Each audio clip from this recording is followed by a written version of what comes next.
धामनिष्ठ के हृदय में धामी के प्रति स्वाभाविक प्रीति होने लगती है। जैसे श्री धाम वृंदावन, तो यहाँ के धामी श्री श्यामा श्याम, स्वाभाविक अपनापन धाम के प्रभाव से होने लगेगा।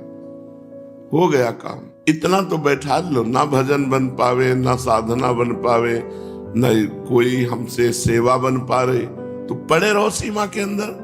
वृंदावन में जो पड़ा रहता है उसकी बराबरी बाहर का भजनानंदी नहीं कर सकता, ध्यान रखना। और देश के बसत ही घटत भजन की बात, और वृंदावन में स्वार्थ उलट भजन हो जाता। यहाँ स्वार्थ भी भजन माना जाता है। एक एक मिनट आपका परम पावन वृंदावन धाम में व्यतीत हो रहा है, इससे बड़ा भजन क्या हो सकता है। उसने समस्त भगवत धर्मों का पालन कर, तेनाकारी समस्त एव भगवत धर्मे तेनाद्भुता, जो भगवत धर्मों का फल है अद्भुत पदवी, वो उसको सहज प्राप्त हो जाएगी। केवल वृंदावन में शरीर रखने मात्र से धर्म, अर्थ, काम, मोक्ष और प्रेम, पांचों पुरुषार्थ उसके हाथ में है, साधना से नहीं, वृंदावन वास का नियम ले लेने से। समस्त भागवत धर्मों को उसने कर लिया, भागवत धर्मों का फल उसे प्राप्त हो गया, समस्त पुरुषार्थ उसके हाथ में है। ब्रह्मादि बड़े बड़े लोकपाल उस वृंदावन वासी को रोज प्रणाम करते हैं, और समस्त सुख उसके दिमाग में जो चिंतन होगा वही उसे प्राप्त हो जाएगा। बोले अगर वे सुखों का चिंतन करेगा, मानो लौकिक सुख का भी, और उसे प्राप्त हो गया तो भगवत प्राप्ति नहीं होगी? नहीं, वो तो होगी। श्री प्रिया प्रीतम जी की कृपा से धाम निष्ठा जागृत होती है। धाम निष्ठ को सहज में भगवत प्राप्ति हो जाती है। धामनिष्ठ का कल्याण सहज में हो जाता है। धामनिष्ठ के हृदय में धामी के प्रति स्वाभाविक प्रीति होने लगती है। जैसे श्री धाम वृंदावन, तो यहाँ के धामी श्री श्यामा श्याम, स्वाभाविक अपनापन धाम के प्रभाव से होने लगेगा। जैसे हम किसी के घर में बहुत काल तक रहें तो वो घर अपना लगने लगता है, घर वाले अपने लगने लगते हैं, पुराने सब धीरे धीरे विस्मृत होने लगते हैं। ऐसे ही अनंत जन्मों से हम वास्तविक अपने घर वृंदावन से भूले हुए संसार के घरों को, संसार के जनों को, संसार के भोगों को अपना मानते रहे। यदि हमें बहुत काल तक वृंदावन रहने को मिल जाए तो बिना साधना के धाम अपना घर लगने लगे, और धामी प्रिया प्रीतम ये अपने घर वाले लगने लगे, बस हो गया काम। हम जब प्रभु के हैं, ये बात हमारे हृदय में बैठ जाती है तो स्वाभाविक प्रभु का चिंतन होता है। जैसे हम अपने देह का, देश संबंधियों का माला जप नहीं करते, पर कभी भूलते भी नहीं। सच्चा भजन तो यही है कि हम भूलते नहीं हैं, पर प्रभु एक पराये से लगते हैं, प्रभु एक गैर से लगते हैं, इसीलिए इनके लिए हमें प्रयास करना पड़ रहा है। श्रीपाद प्रबोधानंद जी महाराज कह रहे हैं, यदि वृंदावन वास करने को मिल जाए तो सब बात बन जाए। बड़ा दुर्लभ है भगवत धाम वृंदा विपिन वास करना। अगर रसिकों का संग नहीं है तो पहचान में नहीं आने वाला वृंदावन। एक बार हमारे हृदय में महत्व बुद्धि बैठ जाए कि ओहो, परम धाम वृंदा विपिन में हमारा वास हो गया या हम आश्रित हो गए, ये बहुत बड़ी बात है। इसीलिए प्रार्थना कर रहे हैं श्रीपाद वृंदाटवी माँ से, कृपयतु मयि वृंदारण्य रागी मनागप्यति बहुल कृपोरु स्नेह भारादश्रु फलतु तदनुकंपा कल्पवल्ली फलम तद्भुत मधिवसति में तत्प्रियाराम शिम्नि में। हे वृंदाटवी राज्ञी प्रियाजू, हे वृंदावन रानी प्रियाजू, हे वृंदाटवी माँ, हम पर इतनी कृपा कर दो, मैं अश्रु बहाते हुए सदैव आपका चिंतन करते हुए वृंदावन की सीमा के बाहर कभी न जाऊं। वृंदावन महान फल देने वाला है। तो कह दे कि वृंदावन में यदि अपराध बन गया, वृंदावन वासी है, कुछ नहीं बिगड़ने वाला। हमारी बात मान लेना। जब आप घर वाले बन के रहोगे ना तो अपराध नहीं लगेगा, और 2-4 दिन के लिए धाम का सेवन करने आओगे तो होश में रहो, अपराध न बनने पाए। यदि हमने जीवन ही दे दिया वृंदावन को, तो बहुत प्रकार से वृंदावन दुलार करता है और अपना प्रभाव और अपना स्वभाव जीव को देता है, उसके प्रभाव और स्वभाव की तरफ नहीं देखता है। वृंदावनी प्रभाव सुनो, अपनो ही गुण देत, अपनो ही गुण देत। इस बात पर ध्यान देना है। जैसे बालक मलिन को मात गोद भर लेत, मल लगाए हुए मलिन बालक है, दुनिया उसे मलिनता युक्त कहेगी, लेकिन माँ उसे अपना बेटा कहेगी। माँ को मलिनता नहीं बेटा दिखाई देता है, दुनिया को बेटा नहीं मलिनता दिखाई देती है। ऐसे ही हम उद्दंड हैं, कामी हैं, नीच हैं, पामर हैं, ये संसार देखेगा। वृंदावन देखेगा ये मेरा वासी है, बस बात बन गई। धाम मिल गया, सब बात बन गई। इसलिए कह रहे हैं कि हे वृंदाटवी माँ, हे वृंदावन रानी, वृंदावनाधीश्वरी, एक बार मेरे ऊपर कृपा कर दो कि मेरे अंदर ये बैठ जाए कि मैं वृंदावन से बाहर, सीमा के बाहर नहीं जाऊंगा। हो गया काम। इतना तो बैठा लो, ना भजन बन पावे, ना साधना बन पावे, न कोई हमसे सेवा बन पा रही, तो पड़े रहो सीमा के अंदर। जिनको ये सौभाग्य मिल गया है वृंदावनवास का, बड़ा आश्चर्य होता है कृपा को देख करके। कहो कृपा ते कहा ना होई, क्या नहीं हो सकता कृपा से। यदि हमें वृंदावन रानी श्री किशोरी जी कृपा करके एक बात दे दे, क्या कि उनके प्रिय भवन, महल, कानन, वृंदावन की सीमा के बाहर न जाऊं, ऐसी मेरे को निष्ठा दे दे। ये उन्हीं की निष्ठा से होता है। बहुत बड़ी सिद्धि है ये, बहुत बड़ा लाभ है, और सबको लाभ ये मिल सकता है, पर सब कोई इस लाभ को चाहता नहीं है। नाना प्रकार के गांव घर में पड़े हुए दुख भोग रहे हैं, लेकिन श्रीधाम वृंदावन या भगवत भजन या भगवत प्राप्ति जो महासुखमय, रास्ता ही नहीं समझ में आता। माया अवसर ही नहीं देती भजन का, बस जीवन उनका व्यतीत हो गया।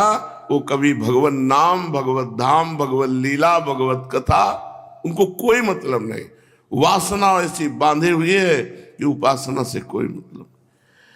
ये तो पता नहीं कौन सी कृपा कब की उदय हो जाती है कि जीव को भगवत मार्ग मिल जाता है। तो कह रहे हैं हम पर तो केवल इतनी कृपा करो महारानी जी। हे वृंदावन राज्ञी अर्थात वृंदावन रानी, वृंदावनाधीश्वरी श्यामा जी, और हे वृंदाटवी माँ, हम तो केवल इतनी कृपा चाहते हैं कि हम पर इतनी कृपा कर दो कि अश्रुपुलकित भाव से मैं इस ठसक में रहूं कि मैं वृंदावन वासी हूं और वृंदावन की सीमा के बाहर कभी न जाऊं। अब बताओ इसमें तुम्हें क्या परेशानी? साधना नहीं कर सकते, भजन नहीं कर सकते, तो पड़े रहो वृंदावन में, पड़े रहो। और देश के बसत ही अधिक भजन जो होए, ई सम तो पूजत नहीं वृंदावन रहे सोए। वृंदावन में जो पड़ा रहता है उसकी बराबरी बाहर का भजनानंदी नहीं कर सकता, ध्यान रखना। और देश के बसत ही घटत भजन की बात, और वृंदावन में स्वार्थ हो उलट भजन हो जात। यहाँ स्वार्थ भी भजन माना जाता है, एक एक मिनट आपका परम पावन वृंदावन धाम में व्यतीत हो रहा है, इससे बड़ा भजन क्या हो सकता है। तेना कार्य समस्त एव भगवत धर्मोपि तेनाद्भुतः सर्वस्मात् पुरुषार्थतोपि परमः कश्चित् करस्थीकृतः तेनाधाय समस्त मूर्धनि पदम ब्रह्मादयस्तं नमन् त्या देहान्तमधार्येण वसतौ श्री वृंदावने निश्चयम्। तेनाकार्य समस्त एव भगवत धर्मोपि तेनाद्भुतः, बड़ी अद्भुत महिमा है। जिसने ये नियम ले लिया, देहांत मधारी एन वसतौ श्री वृंदावने निश्चयम, जिसने निश्चय कर लिया कि ये देह मैंने वृंदावन धाम को दे दिया, बस अब अपनी देह में जितनी श्वासें हैं वृंदावन में व्यतीत होंगी, वृंदावन के बाहर नहीं। तो बोले तेना कार्य समस्त एव भगवत धर्मोपि तेनाद्भुता, उसने समस्त भगवत धर्मों का पालन कर लिया। तेना कार्य समस्त एव भगवत धर्मे तेनाद्भुता, जो भगवत धर्मों का फल है अद्भुत पदवी, वो उसको सहज प्राप्त हो जाएगी। केवल वृंदावन में शरीर रखने मात्र से। वृंदावन दुति पत्र की उपमा को कछु नाहि, कोटि कोटि बैकुंठ होते सम कहे न जाए। जिसने वृंदावन वास का निश्चय कर लिया मरण पर्यंत का, उसने सब भागवत धर्म कर लिए, करने की जरूरत नहीं। और समस्त पुरुषार्थ तो भी परमः कश्चित करस्थीकृता, धर्म अर्थ काम मोक्ष और प्रेम पांचों पुरुषार्थ उसके हाथ में है, साधना से नहीं, वृंदावन वास का नियम ले लेने से। तेनाधाय समस्त मूर्धनि पदम ब्रह्मादयस्तम नमः, ब्रह्मादि बड़े बड़े देवता रोज उस महापुरुष को नमस्कार करते हैं जिसने अखंड वृंदावन वास का नियम ले लिया है। और समस्त सुख उसके माथे पर सवार हो जाते हैं, समस्त सुख उसके चिंतन करने मात्र से प्रकट हो जाते हैं, जो वृंदावन का आजीवन वास स्वीकार कर लेता। केवल आजीवन वास का फल वर्णन कर रहे हैं। समस्त भागवत धर्मों को उसने कर लिया, भागवत धर्मों का फल उसे प्राप्त हो गया। समस्त पुरुषार्थ उसने कर लिया, समस्त पुरुषार्थ उसके हाथ में है। ब्रह्मादि बड़े बड़े लोकपाल उस वृंदावन वासी को रोज प्रणाम करते हैं, और समस्त सुख उसके दिमाग में जो चिंतन होगा वही उसे प्राप्त हो जाएगा। तो बोले अगर वे सुखों का चिंतन करेगा, मानो लौकिक सुख का भी, और उसे प्राप्त हो गया तो भगवत प्राप्ति नहीं होगी? नहीं, वो तो होगी। यही तो खास बात धाम की और साधना की अंतराय है। साधना में विषयों में फंस गए तो भ्रष्ट हो गए, और धाम में अगर विषय में भी हो तो यहाँ फिर स्वार्थ आपने भजन गए फिर वहां, यहां तुम्हें भजन नहीं छोड़ेगा। इसलिए हे वृंदावनाधीश्वरी, हे वृंदाटवी माँ, आप हम पे कृपा करो और मुझे अखंड वृंदावन वास की क्षमता प्रदान करो। छोटी मोटी क्षमता नहीं है, सबका मन होता है घूमने का। एक जगह बंद कर दो तो देखो मन की दशा क्या लगता है, चलो कहीं, कहाँ चलो। पूज्यपाद श्री उड़िया बाबा जी महाराज बाबा जी से प्रश्न करते हैं कि महाराज जी, एक आदमी नाम जप करता है, एक आदमी वेद पाठ करता है, तो इन दोनों में कौन सा ठीक है? जो नाम जप कर रहा है और एक पाठ करता है। पहुंचे हुए महापुरुष हैं। नाम जप करने वाले की वृत्ति तो नामाकार होगी, और नामाकार वृत्ति से होती भगवत प्राप्ति। और जो पाठ करता है वो कुछ क्षण पाठ करता है, उसका फल भले स्वर्ग मिल जाए लेकिन भगवत प्राप्ति नहीं होगी। वेद पाठ। अधिक से अधिक स्वर्ग की प्राप्ति हो सकती है, क्योंकि थोड़ी देर पाठ हुआ, इसके बाद फिर विषयों का चिंतन, संसार का चिंतन। लेकिन जिसने नियम ले लिया है नाम जप का, वो नाम का ही चिंतन करता है, नाम का ही श्रवण करता है, नाम का ही गान करता है, तो उसकी नामाकार वृत्ति अर्थात भगवदाकार वृत्ति अर्थात भगवत प्राप्ति। पाठ लाभदायक है वो जो अपने इष्ट का गुणानुवाद है। श्रीमद चतुरासी जी, केवल चतुरासी जी का पाठ होता रहे तो छुट्टी 84 भ्रमंते निरखय जुगल किशोर, इसमें स्वर्ग की प्राप्ति की बात नहीं, इसमें 84 लाख योनियों से छूट करके निरखय जुगल किशोर, निरखय जुगल किशोर भोर अरुरैन न जाने, पिए रूप रस मत भयो कछु मन ही न आने, प्रेम लक्षणा भक्ति होए ही आनंदकारी, और वृंदावन वास सखी सुख के अधिकारी, कुंज महल की टहल सुख। यह है पाठ का फल चतुरासी जी के। 84 लाख योनियों से छूट जाना, प्रिया प्रीतम का दर्शन पाना, प्रिया प्रीतम की प्रेम लक्षणा भक्ति प्राप्त होना, और कुंज महल की सेवा सुख का अधिकार प्राप्त हो जाना, ये प्रिया प्रीतम अपने निजी हो जाना, ये चतुरासी जी के पाठ का फल है। तो एक नाम जप करता है, एक वेद पाठ करता है और पाठ करता है, तो बोले पाठ का फल स्वर्ग हो सकता है, लेकिन भगवत प्राप्ति केवल नहीं, क्योंकि निरंतर थोड़ी आप पाठ करोगे, निरंतर के लिए नाम जप है, नाम जप के बिना भगवत प्राप्ति असंभव। महाराज जी, आपका नाम सुनकर के आया हूं, मुझे क्या करना चाहिए जिससे मेरा इसी जन्म में कल्याण हो जाए, कृपा करके बताओ। बाबा तुम कुछ जपते हो? हाँ, एक माला गायत्री जप करता हूं। एक माला से क्या होगा? एक माला से कुछ नहीं होने वाला। कम से कम मेरी बात मानो, आज से 11 माला जप करो। 11 माला जप करो तो कुछ तुम्हारा हृदय पवित्र हो, तुम्हारे हृदय में कुछ अनुभूतियां आवे। महाराज, मेरे पास समय नहीं, क्योंकि मैं एक ब्राह्मण हूं और एक घर में रसोई बनाने का काम करता हूं, गरीब आदमी हूं, इतना समय नहीं कि मैं 11 माला जप कर सकूं। अच्छा, तो तुम गायत्री की एक माला जपो, लेकिन और समय कामकाज करते समय राधे श्याम तो बोल सकते हो। यदि तुम एक माला गायत्री और उठते बैठते काम करते हुए राधे श्याम बोलोगे, तो मंत्र से भी बढ़कर के अपार शक्ति नाम में है। इस राधे श्याम नाम का निरंतर जप करने से प्रिया प्रीतम का दर्शन हो जाता है, हो जाएगी भगवत प्राप्ति। देखो, जब तक किसी चीज का लोभ नहीं होता, तब तक उसे पाने और सुरक्षित करने की धुन सवार नहीं होती।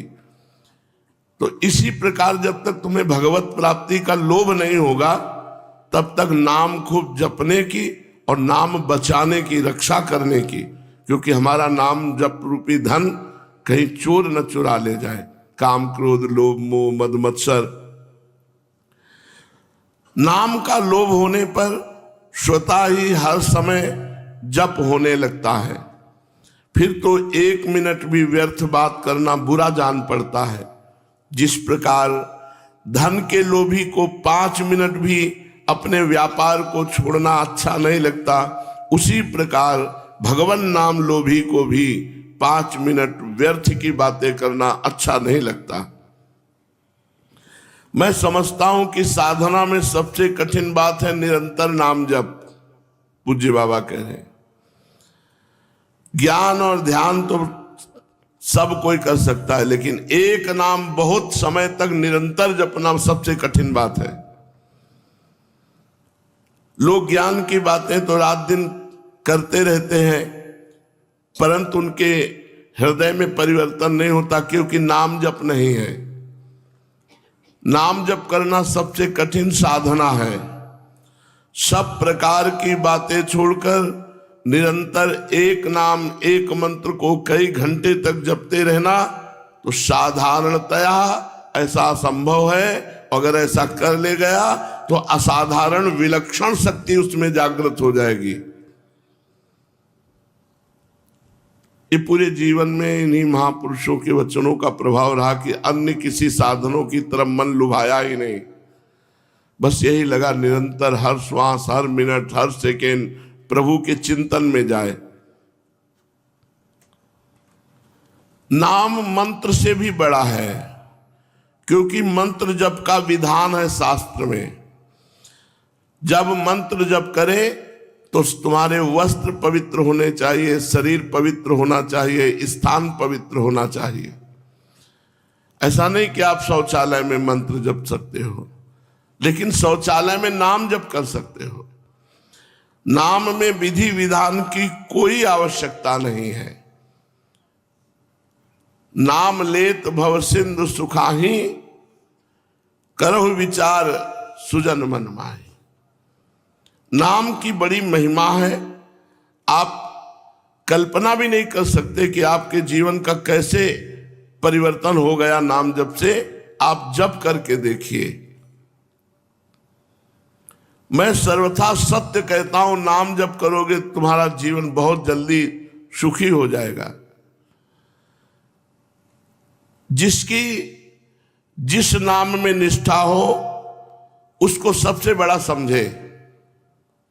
जैसे कोई राम राम जपता है, गुरुजी ने राम राम दिया तो सबसे महिमाशाली राम नाम।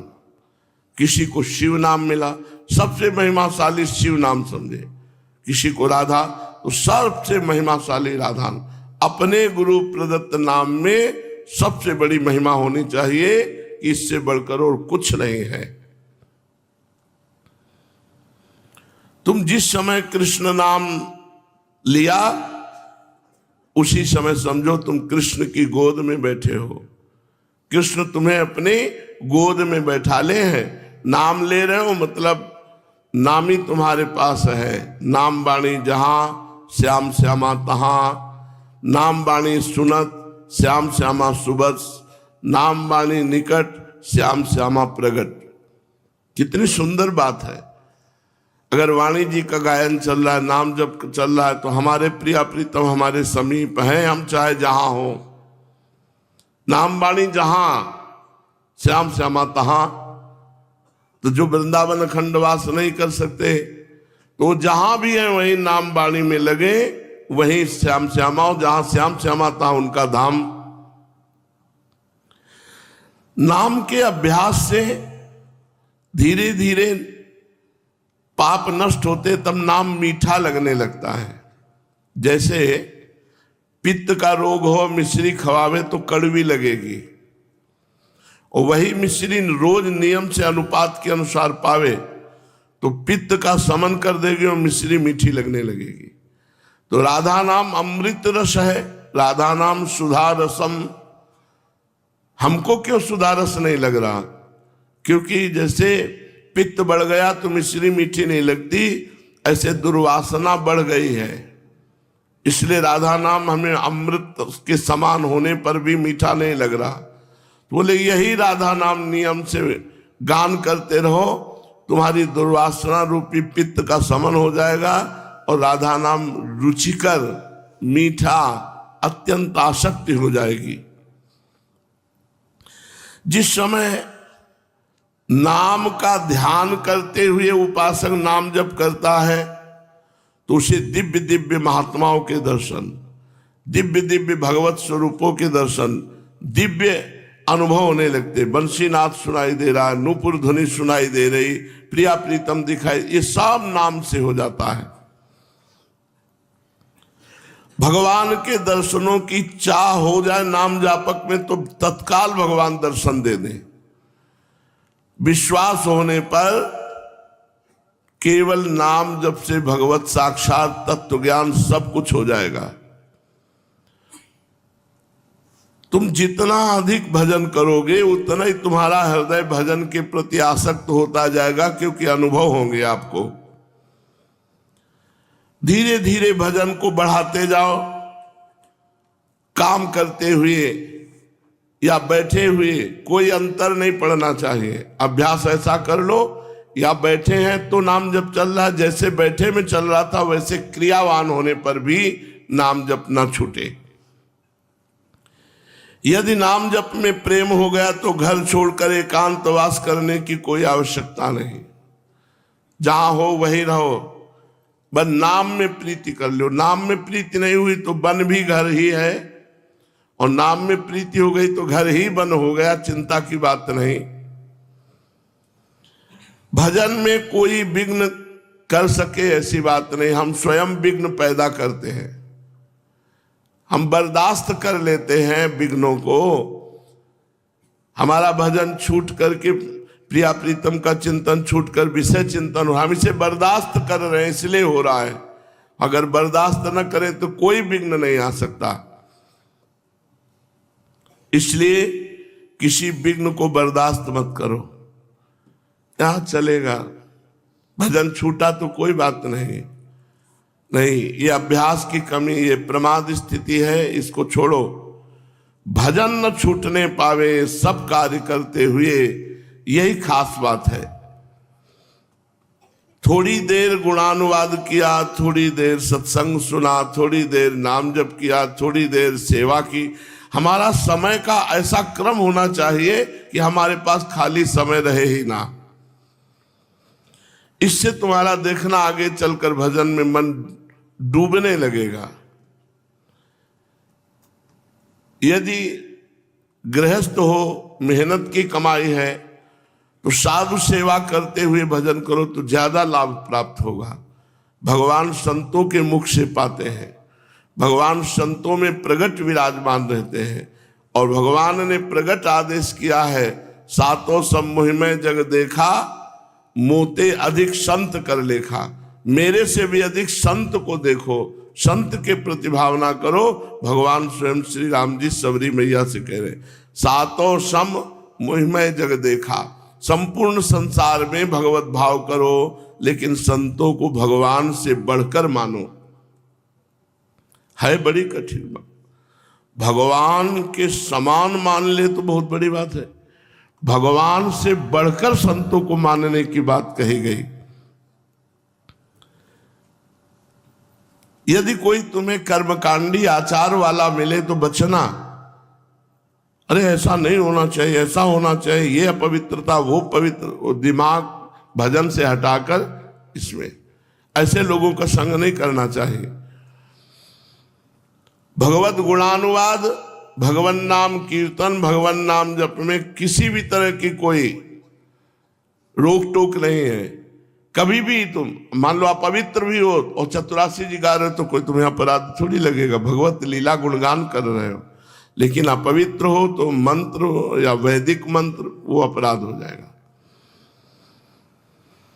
गाय धोते समय, झाड़ू देते समय, घर के काम करते समय, या बाहर व्यापार नौकरी किसानी करते समय यदि नाम जप का अभ्यास कर लो तो सिद्ध संतों को जो गति प्राप्त होती